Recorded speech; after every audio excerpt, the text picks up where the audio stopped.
Diablo 4's Closed Beta asks you one incredibly demanding question. Are you willing to give up your morals and ignore Blizzard's long history of abuse in the workplace? Of course you are. Because this game is seemingly downright phenomenal, managing to revitalize hope within the community after one of the best gambling sites launched last year, aka Diablo Immortal. Do you guys not have phones? Yeah, you guys all have phones, right? Something no one thought possible, causing Diablo 4 to come in swing. If you do in fact manage to get past the closed betas, often infinite queue times, then you'll have a blast. Alright, if you get past the incredibly invasive one-time pop-up that occurs after the opening section, then you will have a wonderful time playing Diablo 4.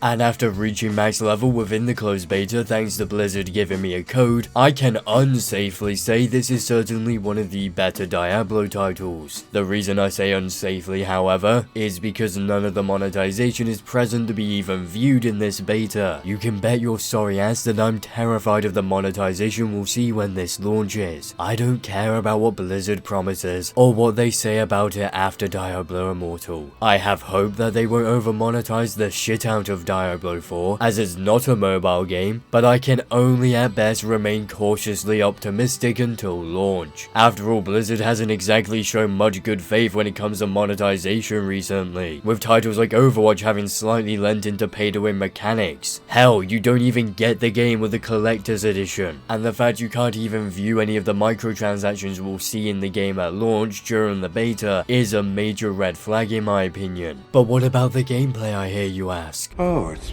beautiful.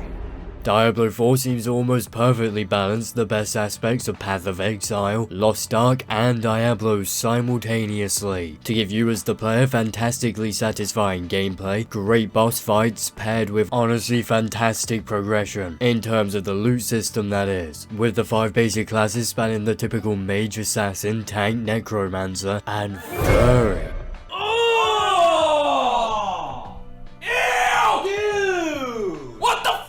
There is plenty of variety available here to entice any type of ARPG player, and the loot system is honestly as good as you're going to get in a game like this, despite my little monkey brain initially being fooled by the pretty little green arrows. Having taken a closer look at the loot system, it's clear that I was being quite stupid, as you are significantly better off looking at the stats than simply using whether or not it has a green arrow as measurement. The build diversity that's inevitably going to be offered in Diablo 4 is most certainly not going to miss the mark, despite the shortcomings of quite a few mechanics like salvaging, something you're annoyingly not allowed to do in your inventory regardless of a ridiculously small inventory size. My one hope for when this game fully releases is for Blizzard to ditch the laughably small inventory size in place of a weight system, which can be upgraded via playing it. Please don't pull an Elder Scrolls Online and charge people to get half decent storage. Know your fucking place, trash!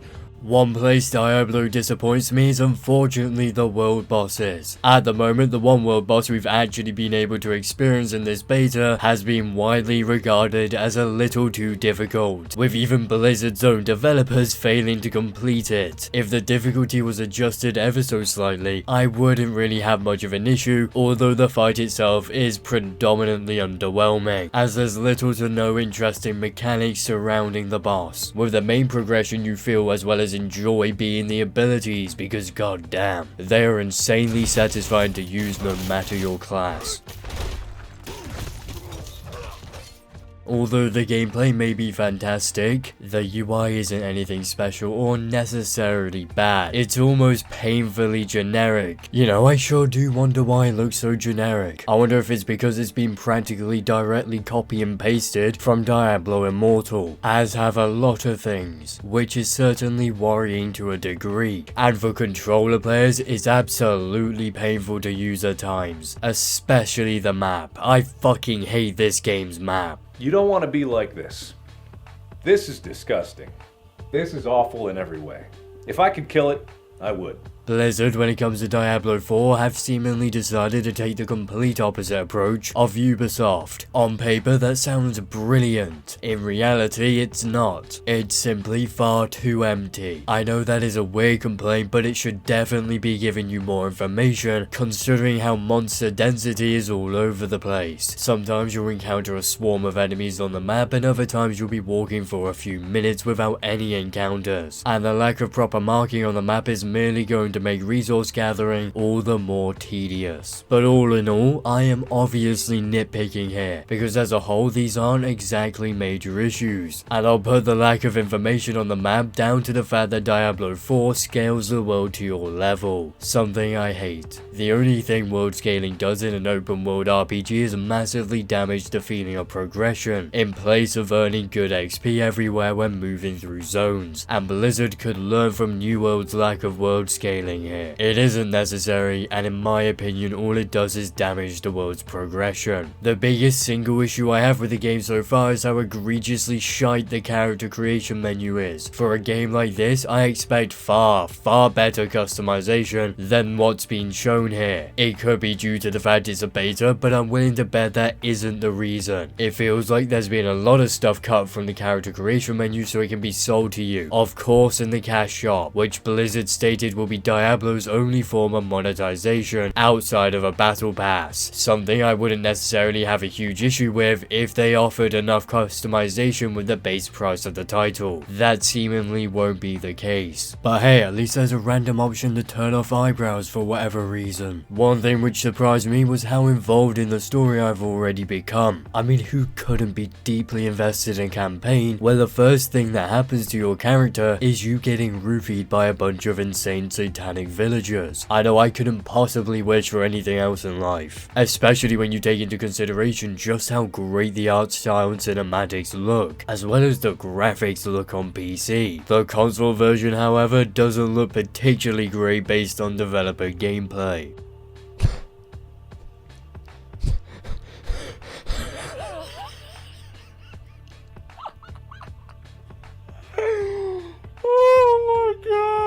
It's hard to be excited for Diablo 4 with some of the clearly copy and pasted aspects, but based on the beta, Blizzard may actually come through and deliver for once here. The story of Act 1 is certainly superior to Diablo 3, but I will personally remain cautiously optimistic myself. Blizzard aren't exactly in the position to be called trustworthy at the moment, and as a whole, Diablo 4 showcases itself to be among the best in the series, with gameplay that nearly perfectly combines the positives of its competition along with the usual Diablo art direction and gameplay everyone knows as well as loves, with hopefully non-egregious cosmetic microtransactions at launch in order to give you a game that'll likely only be truly released when Season 1 drops weeks after launch. Now with all that being said, we have finally come to the end of my overview of the Diablo 4 Closed Beta, so I hope you all enjoyed the video, and please do not forget to do all the things YouTubers love to beg you to do, aka check out the Discord server, Twitter, as well as like, comment and subscribe. So I will see you all in the next video.